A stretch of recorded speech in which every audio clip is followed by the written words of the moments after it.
Hi friends, स्वागत करता हूं आप सभी का अपने इस YouTube चैनल पे जिसका नाम है सचिन जी क्लासेस। दोस्तों, आज हम सभी पढ़ने वाले हैं टेंस।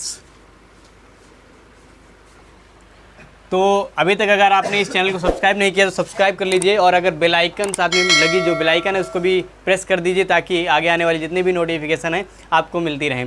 दोस्तों, स्टार्ट करते हैं आज की इस वीडियो को, और हम जानते हैं अंग्रेजी में टेंस। ठीक है, टेंस को हिंदी में कहते हैं काल। क्या कहते हैं? काल।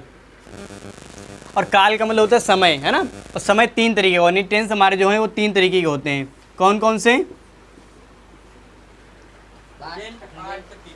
Present, past, future.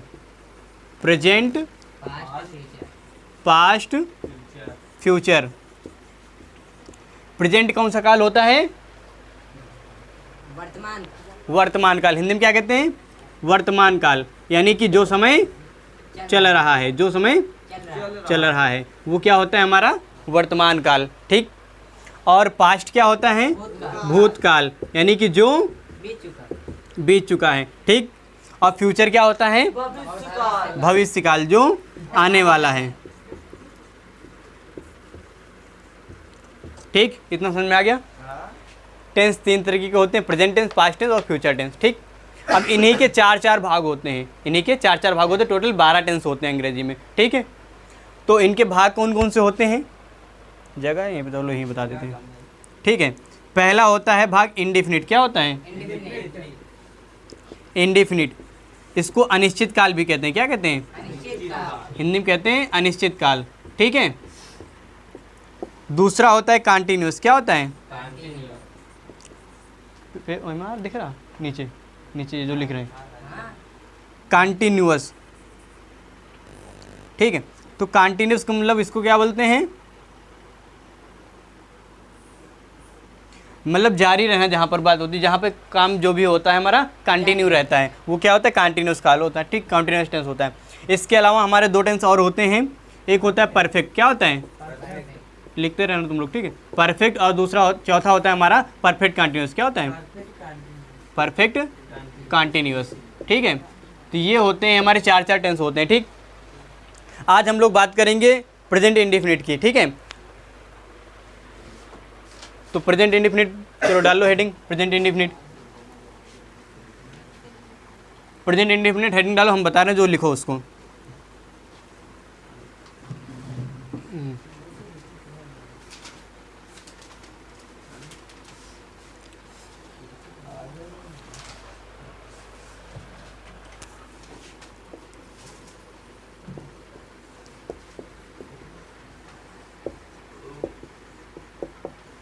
Present indefinite, सबसे पहले डालो इसकी पहचान।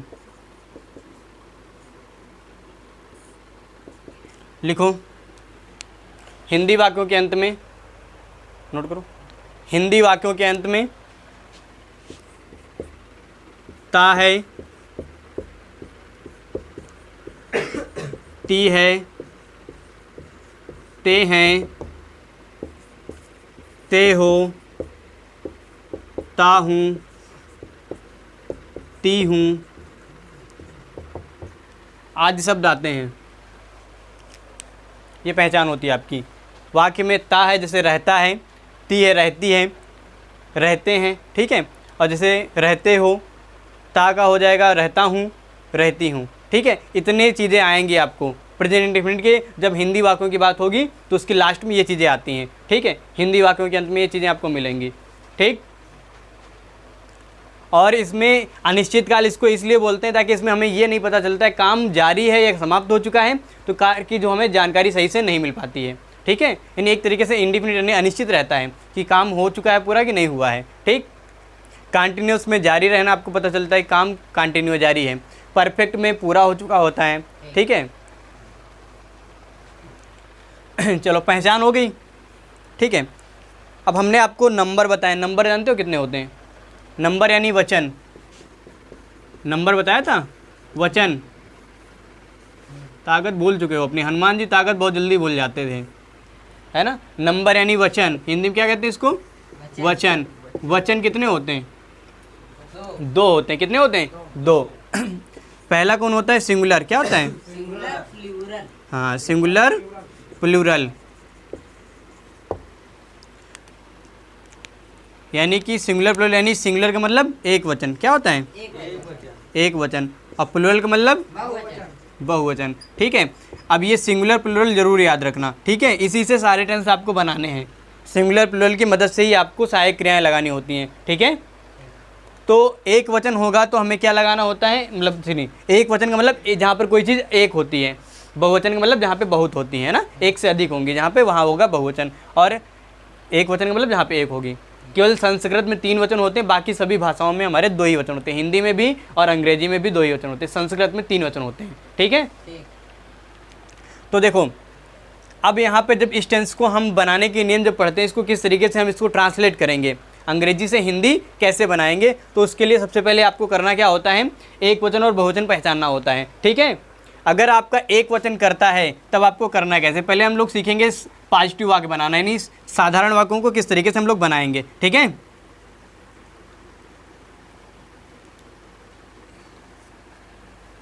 चलो देखो, सबसे पहले हम लोग पॉजिटिव वाक्यों को अपने सीख रहे हैं।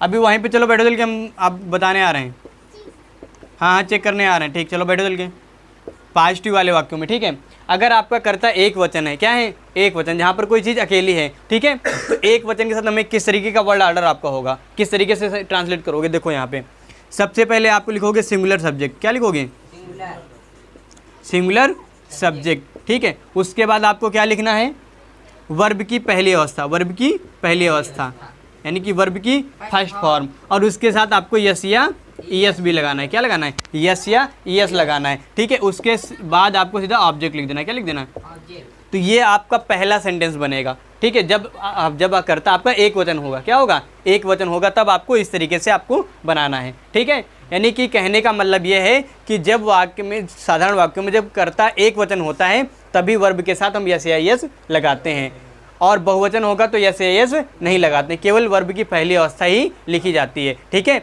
देखो एग्जाम्पल देखते हैं। जैसे अगर कह दिया जाए राम कानपुर जाता है, राम कानपुर जाता है, राम कानपुर, बात समझ में आई। अब राम कैसा एक वचन है, अकेला ही है, राम अकेला है ना, राम कानपुर जाता है। ठीक, तो क्या बनाएंगे इसको, सबसे पहले हमने सिंगुलर सब्जेक्ट यानी राम लिख लिया, कर्ता लिख लिया। ठीक, इसके बाद क्या लिखेंगे, वर्ब की पहली अवस्था, क्या लिखेंगे वर्ब की पहली अवस्था, यानी जाना की अंग्रेजी क्या हो गई गो। अब हमें यस या ईएस लगाना है। ठीक है, तो हमने बताया था ईएस कहाँ पे लगता है, जिसके लास्ट में यस आएगा, जिसके लास्ट में डबल एस आएगा।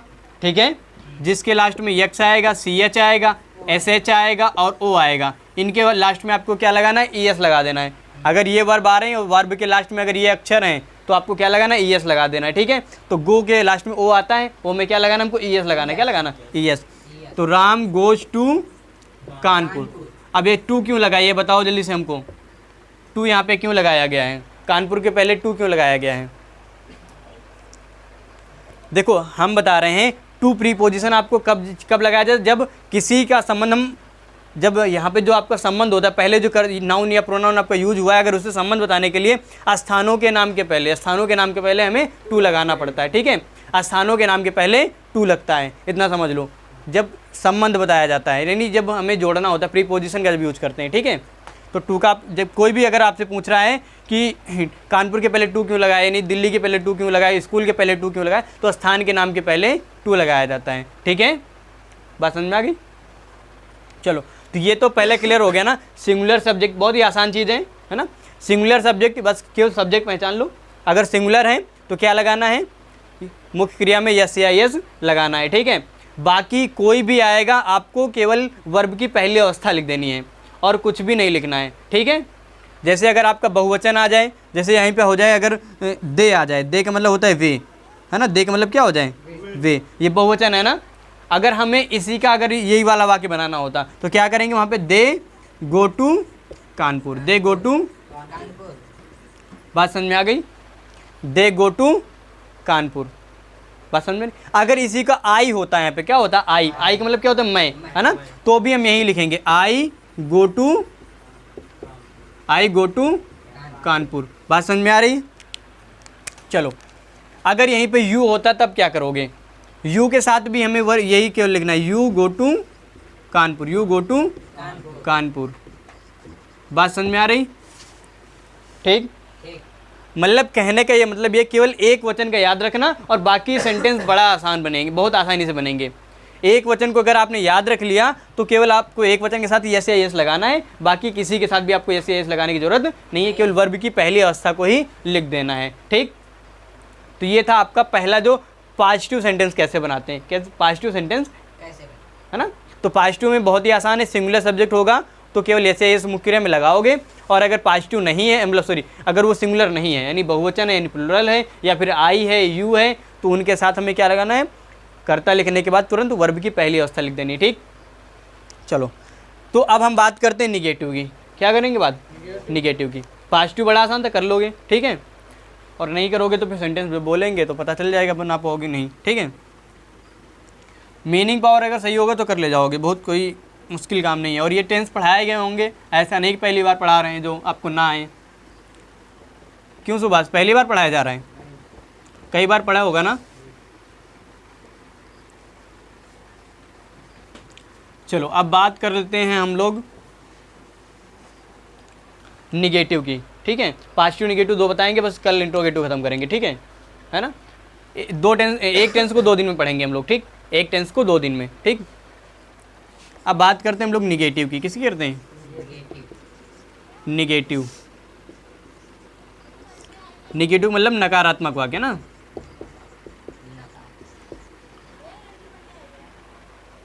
कौन है?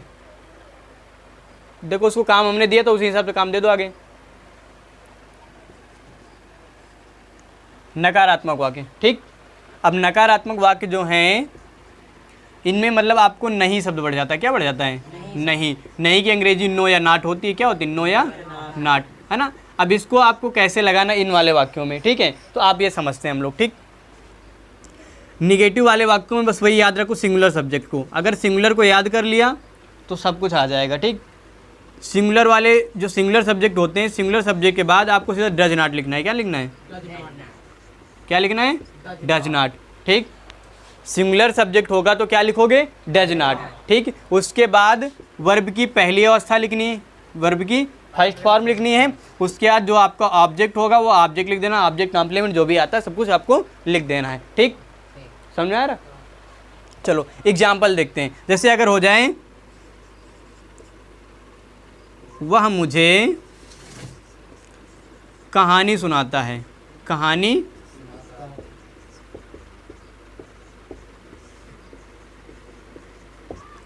बताओ कैसे बनेगा सेंटेंस? नहीं सॉरी, यहाँ पे होगा नहीं सुनाता है, क्योंकि निगेटिव बना रहे हैं हम लोग। वह मुझे कहानी नहीं सुनाता है। अब बताओ जल्दी से। सुनाना की इंग्लिश क्या होगी यहाँ पे?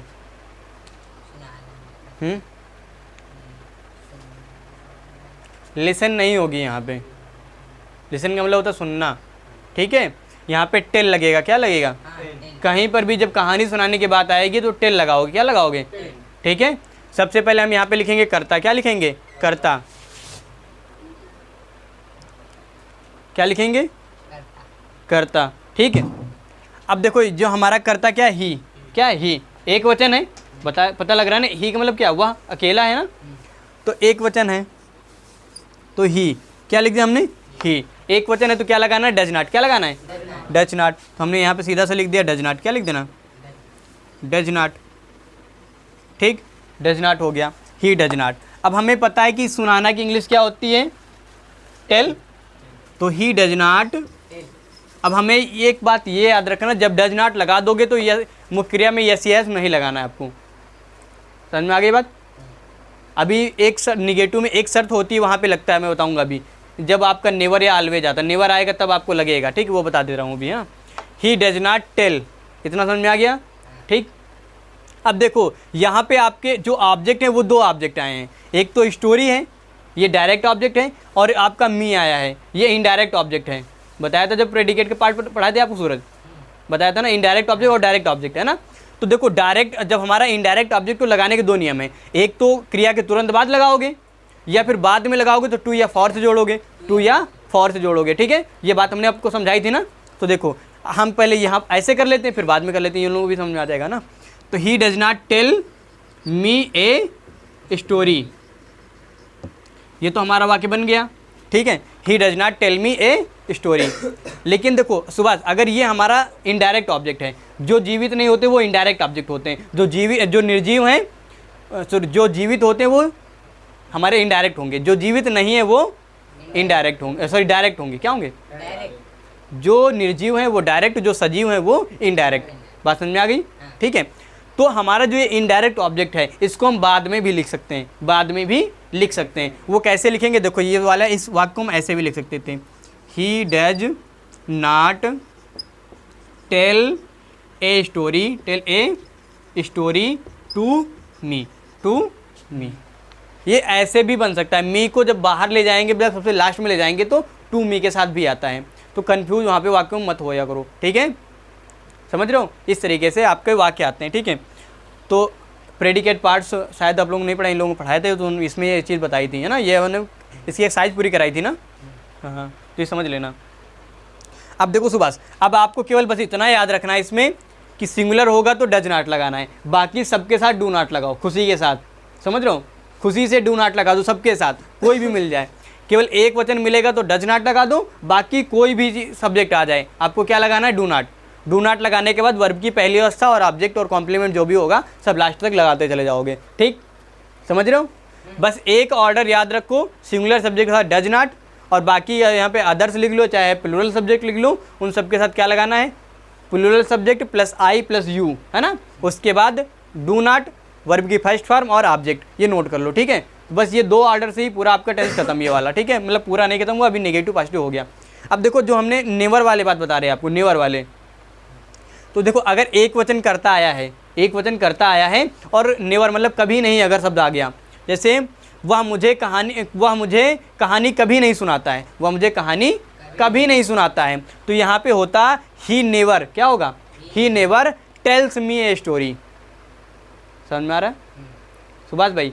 पहले इतना समझो, अगर यहीं पे होता वह मुझे कहानी कभी नहीं सुनाता है, नहीं, कभी नहीं की इंग्लिश क्या होती? नेवर। क्या होती? नेवर, है ना। आपको लगता है कि यार ये निगेटिव वाक्य है तो हमें वर्ब में यस यस नहीं लगना चाहिए, लेकिन यहाँ पे लगता है। क्या हो जाएगा? He never tells me a story. अगर यहीं पे ये सेंटेंस बन जाता है, यहीं पे अगर ये होता कभी नहीं, क्या होता? कभी नहीं होता, तो हमें क्या लिखते हैं यहाँ पे? ही नेवर टेल्स, क्या हो जाएगा? He never tells me a story, ठीक है। यही सेम नियम हु के साथ भी लगता है। बाकी जितने भी आपके इंट्रोगेटिव वाक्य बनेंगे उनमें यस यस नहीं लगता है, लेकिन जब हु वाला वाक्य आएगा तो उसमें यस यस लगेगा अगर एक वचन करता होगा तो, ठीक है। Who never tells me a story, ऐसे बनेगा वाक्य, समझ रहे हो? ऑलवेज भी आएगा तो यस यस लगेगा, लेकिन अगर यहीं पर अगर ये कोई आई होता, यू होता या बहुवचन होता तो वहाँ पे तो यस यस लगता ही नहीं उनके साथ कभी भी, है ना। तो उस तरीके से नहीं लगेगा, ठीक है। तो ये आपके पॉजिटिव और निगेटिव सेंटेंस थे, ठीक है। अब होमवर्क के लिए कुछ सेंटेंस हैं जो नोट कर लो, ठीक है। कितने मिनट हो गया? चलो ठीक। होमवर्क के लिए नोट कर लो सेंटेंस, लो किताब लो, बोल दें, नोट करके रखे हो ना कॉपी में। ये कंजक्शन वगैरह पड़ रहा होगा।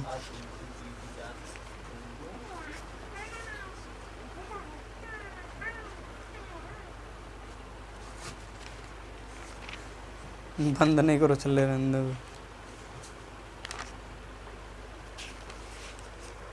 हाँ लिखो, जल्दी से लिखो आके लिखो। हाँ बताओ।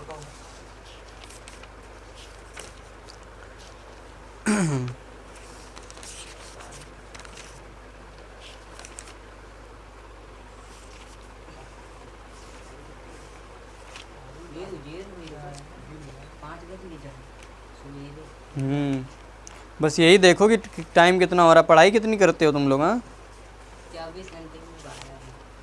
12 घंटे जिस दिन पढ़ने लगे हो 90+ दिला देंगे, इतना तो गारंटी के साथ कह सकते हैं।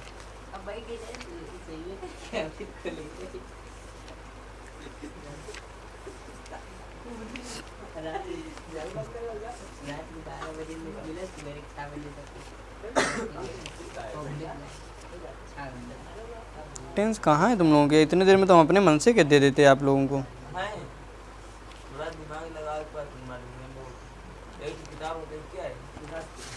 ढूंढ के लाओ। नहीं नहीं रोको नहीं, उतनी तो हम काट देंगे ना, वीडियो एडिट करते समय काट देंगे।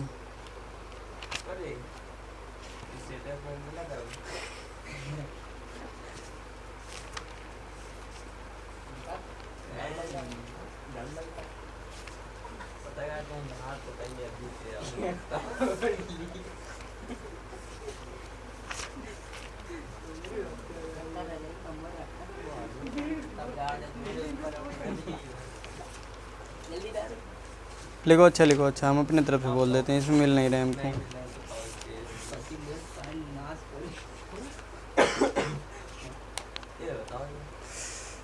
लिखो माली फूल नहीं तोड़ता है। यार कहाँ चले गए तुम लोग? वाकई में हमको मिल नहीं रहे यार।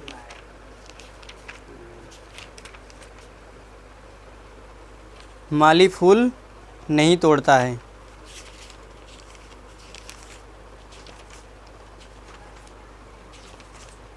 अगला लिखो,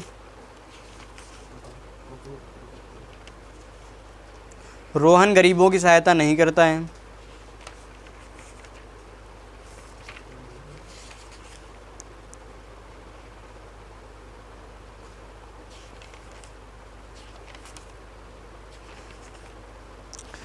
अध्यापक हमें उर्दू पढ़ाते हैं।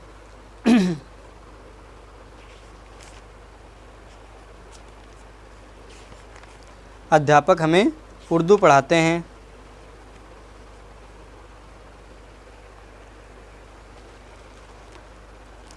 अध्यापक हमें उर्दू पढ़ाते हैं।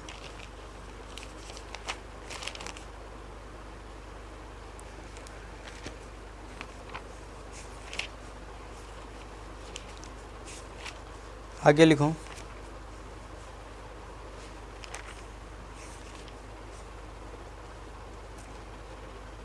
मालिक, हाँ मालिक नौकर को बुलाता है।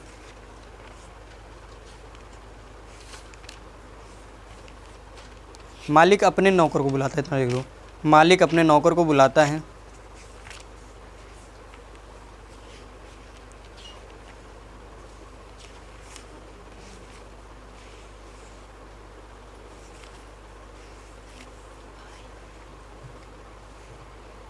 मैं अपने कपड़े स्वयं धोता हूँ। मैं अपने कपड़े स्वयं धोता हूँ।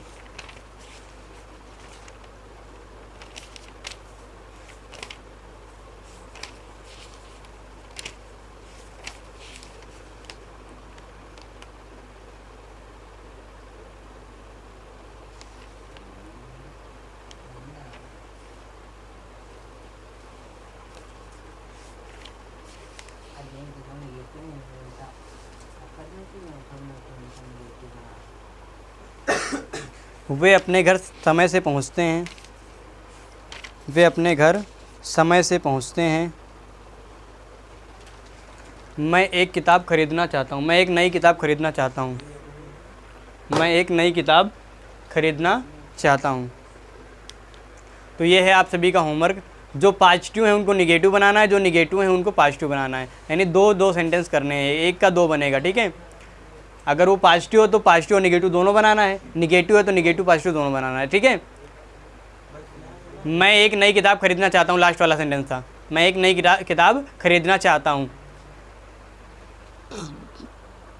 तो दोस्तों वीडियो को आखिरी तक देखने के लिए आप सभी का बहुत बहुत धन्यवाद। ये था मेरी एक कोचिंग क्लास और मैं अपने बच्चों को टीच कर रहा था और इसी बीच में आप सभी के लिए भी ये कंटेंट मिला। तो दोस्तों बाकी के जितने भी टेंस हैं आप सभी को बहुत ही जल्दी मिलने वाले हैं।